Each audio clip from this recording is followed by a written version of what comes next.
Welcome to episode 163 of Gods and Heroes of Ancient Greece. My name is Mylinda Butterworth, and today we continue with the tales of Odysseus and the story of vengeance.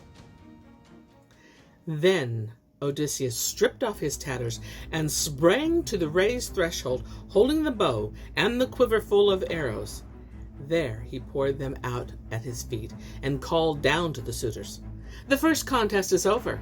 Now for the second.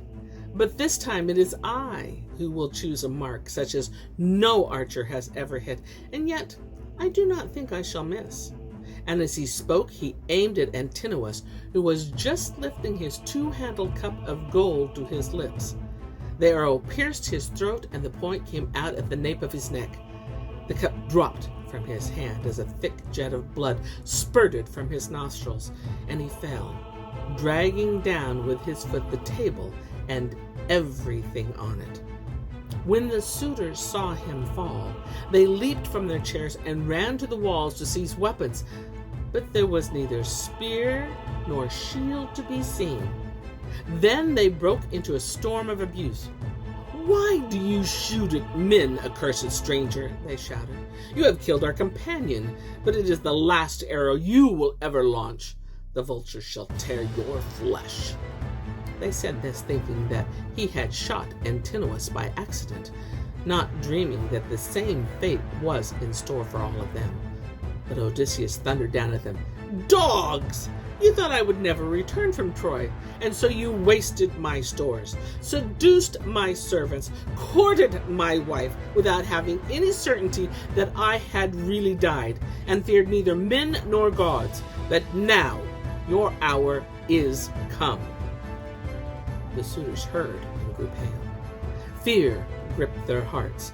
Each looked about silently, wondering how he could escape from the hall. Eurymachus was the only one to gather his wits. He said, "If you are really Odysseus of Ithaca, you have every right to be angry with us, for both in the palace and on your farms much wrong has been done. But he who was most to blame is already dead.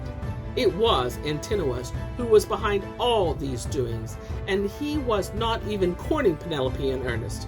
All he wanted was to be king of Ithaca in your stead, and to this end he plotted the murder of your son. Now that he has received his just punishment, give up your anger against us and spare your equals in rank. Every one of us shall bring you 20 bullocks in recompense for what we have eaten, and you shall have all the bronze and gold it will take to win back your favor." "No, Eurymachus," said Odysseus, scowling at him. "Even if you offered me everything you have inherited from your fathers, I should not rest until all of you have atoned for your misdeeds with death. Do what you will, flight or flee, not one of you will escape me." And now the suitors shook with uncontrollable terror. Once more Eurymachus spoke, but this time to his companions. "No one can escape this man," he said. "Draw your swords and use the table as shields against his arrows. Try to throw yourself at him and thrust him from the threshold. Then let us go throughout the city to call on our friends for aid." So saying, he whipped his sword from its sheath and leaped forward with a shout. But at the same instant, an arrow pierced his liver. The sword slipped from his grasp, and cups and platters rolled down with him as he fell over a table and struck his head on the floor. He beat his head on the ground in agony, but a second later, a tremor ran through him, and he died. And now Amphinomus rushed against Odysseus to try to force a way out for himself with his sword, but Telemachus hurled his spear at him. It struck him in the back between the shoulder blades, and he plunged forward on his face. Then Telemachus sprang free of the throng and stood on the threshold beside his father, to whom he brought a shield, 2 lances, and a helmet of bronze. Quickly he slipped out of the door to fetch more weapons. 4 shields, 8 spears, 4 helmets with crests of horsehair he brought for himself and his friends.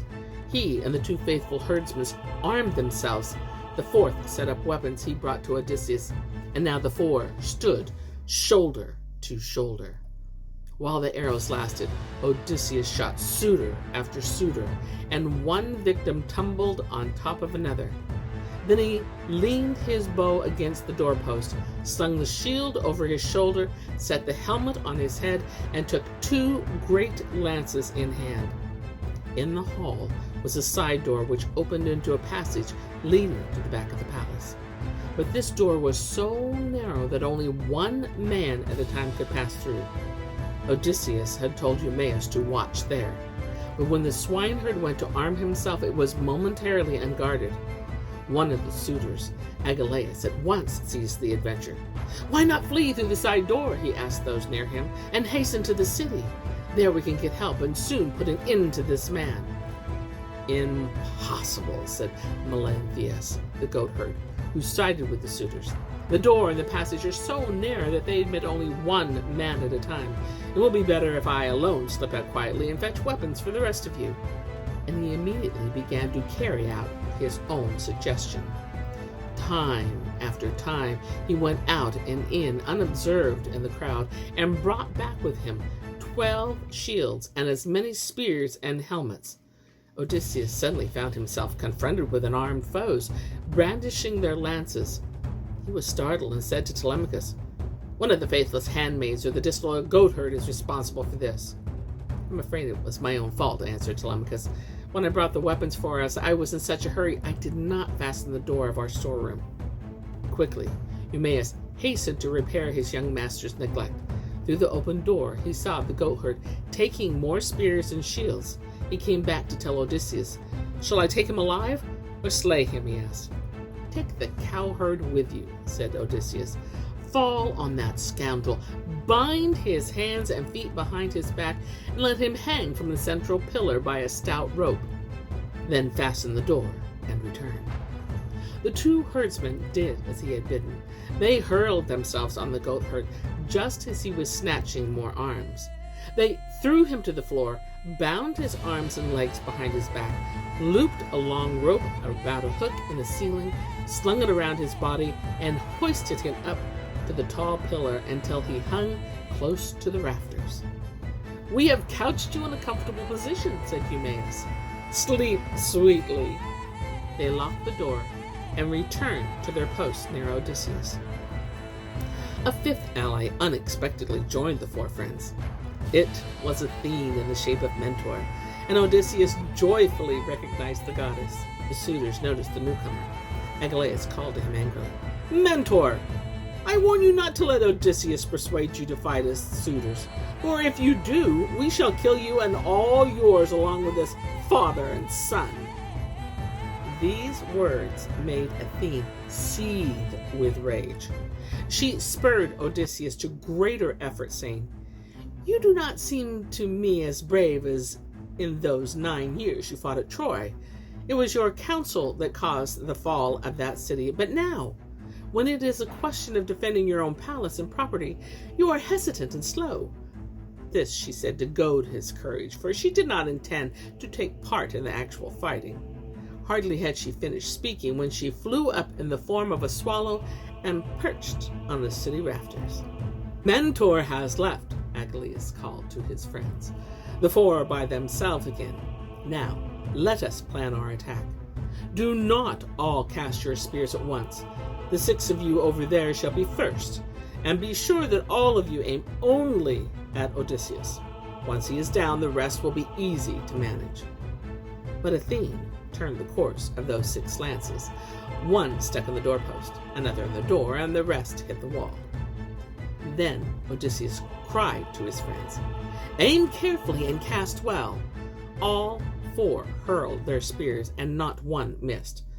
Odysseus struck Demoptolemus, Telemachus, Eurydius. The swineherd hit Elatus, and the cowherd Pisander. When they saw their companions rolling in the dust, the other suitors fled to the farthest corners of the hall, but an instant later they advanced again, drew the spears from the corpses, and cast once more. Again the missiles went astray, all except the spear of Amphinoddon, which grazed one of Telemachus' wrists, and that of Ctesippus, which scratched the swineherd's shoulder just above the shield. But neither of the wounded men was in the least disabled. They repaid their would-be slayers with death. When Eumaeus cast his spear, he cried, "Take this for the hoof you threw at my master when he was a beggar in the hall." Odysseus had killed Eurymedonus, and he hurled his lance and killed Agelaus, son of Damastor, while Telemachus drove his spear through the belly of Leiocritus. Then Athene shook her Aegeus and filled the suitors with such panic that they fled through the hall like cattle stung by a gadfly, or like small birds trying to escape the talons of a hawk. Odysseus and his friends left the threshold and raged through the hall, and wherever they strode sounded the death rattle, and blood flowed in torrents. Leiodes, throwing himself at Odysseus' feet, clasped his knees and cried, "Have mercy on me! I never wronged you or yours. I tried to check the rest of the suitors, but they would not listen to me.